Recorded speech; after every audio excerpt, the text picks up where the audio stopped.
this field with all the data cleaning and the technicalities of data and coding, because she said that she's wondering, it can be probably pretty dense sometimes. So do you have like a secret to share for, and I'm sure you also probably sometimes get, you know, it's a lot of work. So what keeps you motivated?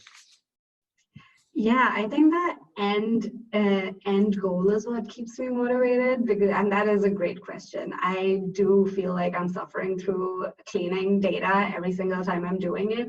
And I do wish every single time that the data was just clean from the get-go. And if I spend 60% of the time on that, I'm just thinking of the amazing information I could get out of that data in the end is what keeps me going.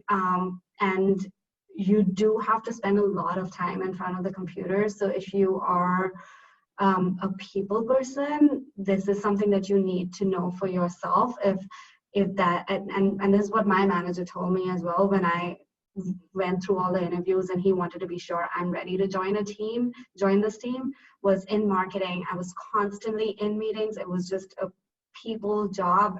Managing people was just my every single second, which means not a lot of time was spent in front of the computer staring at the screen waiting for my analysis to run and cleaning data.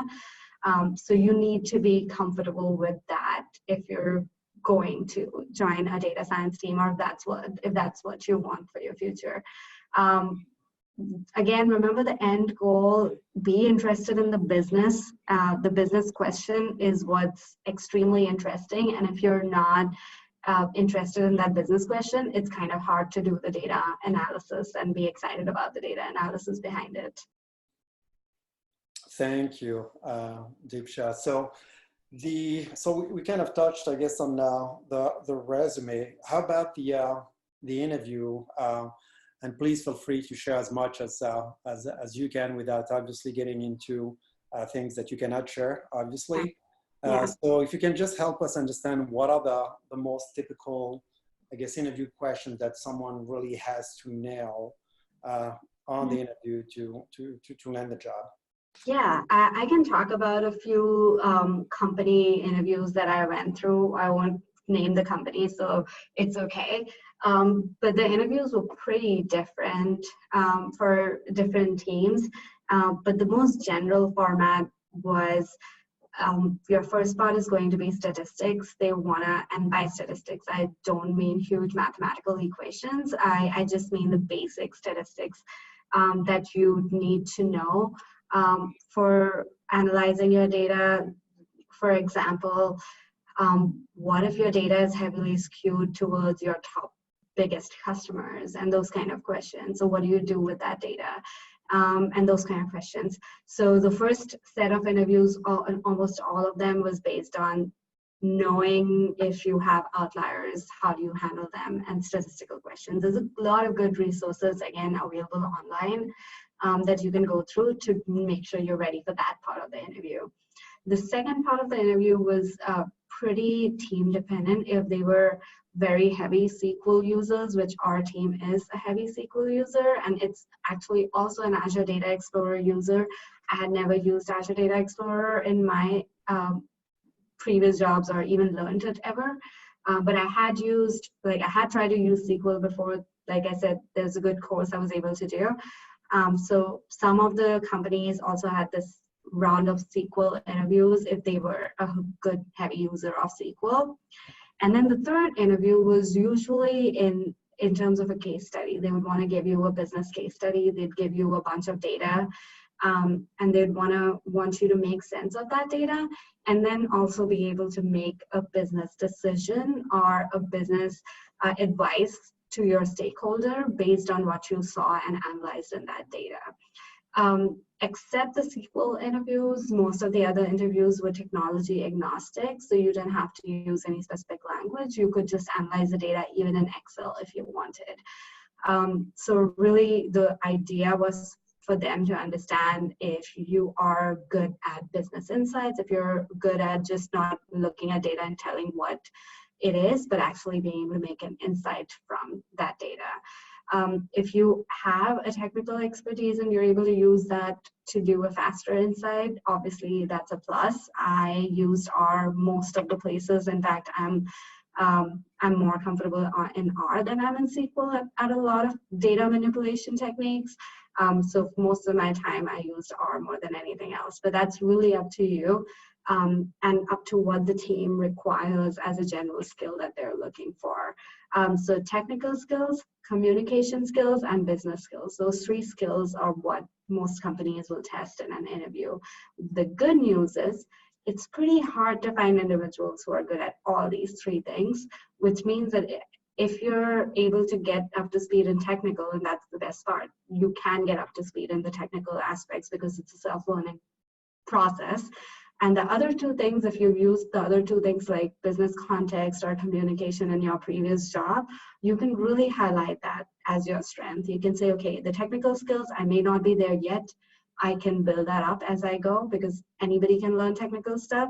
But these other things that I've used in my previous job make me a good candidate for it. So make sure in an interview you're able to talk about your strengths and not just look at what you're missing out on.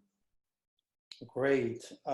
Quick question from the audience. So this person is wondering what is more important?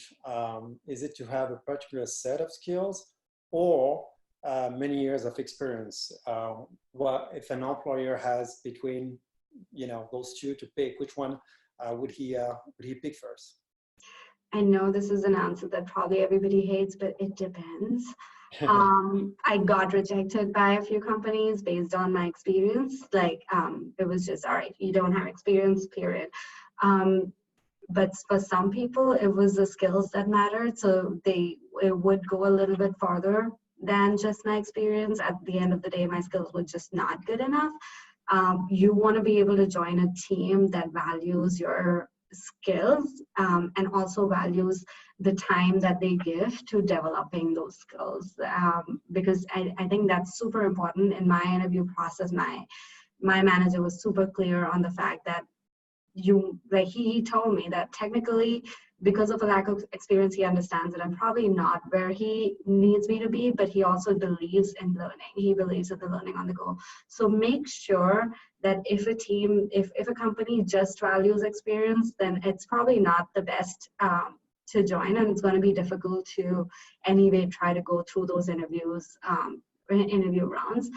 Make sure you try to understand how the company talks about their data science practice and how much they value learning. Okay, great. Thank you. Another question from the audience. About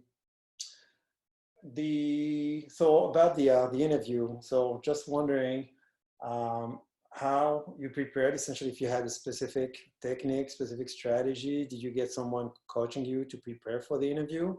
I think that's one question. And the follow-up question after that is once, I guess prior to even getting to the interview, what was your strategy for applying to jobs?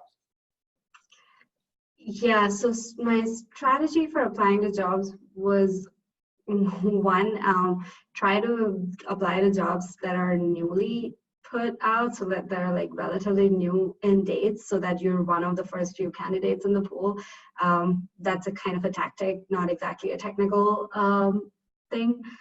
The other tactic, and Ronnie, I want to come back to your first part of the question, was the interview. How did you prepare for the interview? How did I prepare for the interviews? You know what? You actually, in the question itself, you gave a great idea. Practice with somebody. I didn't. It wasn't the best process.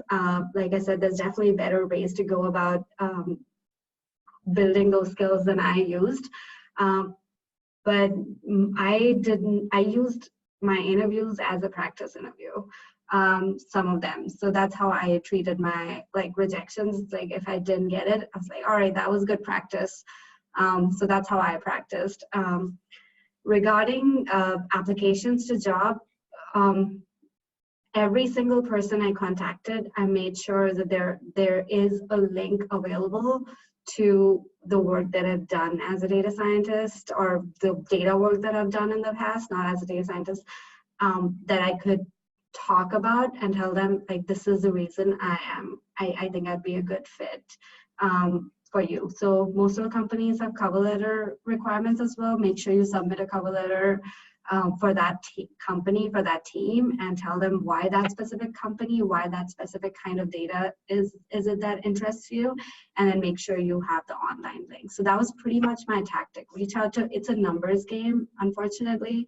The more number of people you reach out to, the fewer out of that percentage would respond back. And then the ultimate goal is to make good connections. Even if you're not able to move into a job right away, make sure you understand what are the skills you're missing that need to be built to ultimately get there. It's not, moving into data science is not even a 1 month process, especially if you're making a career change. You need to treat, if that is an ultimate goal, you do need to treat it as a long-term thing. And when I started on this journey, I was like, all right, it's not, I don't want to move into data science this month, but I want to start building the skills that would eventually help me move into data science. So make sure you're treating it as a long-term game if that's where you want to end up. Great.